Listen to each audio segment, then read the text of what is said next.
ہمارے ہاتھ پہ سر رکھ کے دنیا کی ساری فکریں بھلا کے سونا چاہتی ہوں. پودوں کے پاس نا گہری گہری سانسیں لو، ان پہ اچھا اثر ہوگا.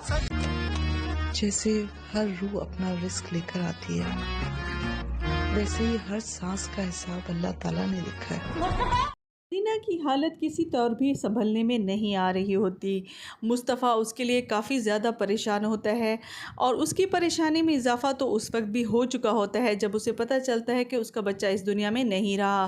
اس کی ساس اسے کافی تسلیاں دیتے ہوئے کہے گی کہ اللہ تعالیٰ نے ہر انسان کے لیے ایک وقت مقرر کیا اور اس بچے کی اتنی ہی سانسیں لکھی تھی، بس اب تم شرجینہ کے لیے دعا کرو کہ اسے جلدی ہوش ہو جائے. اب مصطفیٰ کو شرجینہ کی ہر وہ بات یاد آ رہی ہوتی ہے، وہ گزرے پل جو اس نے شرجینہ کے ساتھ گزارے تھے. اسے لمحہ لمحہ ایسا لگتا ہے کہ شرجینہ اس کے ارد گرد موجود ہے اور اسے آوازیں دیتی پھر رہی ہے. اسی لیے وہ چونک جاتا ہے اور بھاگا بھاگا شرجینہ کے پاس پہنچ جاتا ہے کہ شاید اس نے آواز دی ہے، حالانکہ ایسا ہوا کچھ بھی نہیں ہوتا. اب مصطفیٰ کے پاس ہر وہ نعمت اور چیزیں آ چکی ہوتی ہیں جو کہ اس نے خواہش کی ہوتی ہیں، لیکن شرجینہ کو ان چیزوں کی خواہش نہیں بلکہ مصطفیٰ کے ساتھ کی ضرورت ہوتی ہے، اور وہ یہی چاہ رہی ہوتی ہے کہ اس کی موت اگر آئے تو مصطفیٰ کے ہاتھوں میں آئے.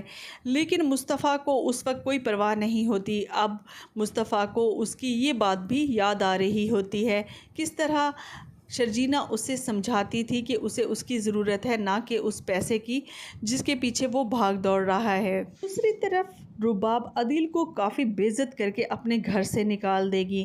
نہ صرف عدیل کو بلکہ افتخار اور شگفتہ کو بھی بے عزت کر کے گھر سے نکال دے گی. اب ان تینوں کا ٹھکانہ کہیں اور نہیں، کرائے کا گھر ہوگا، کیونکہ اب عدیل کے پاس اتنا پیسہ ہی نہیں ہوتا کہ وہ کسی اچھے مکان میں رہ سکے.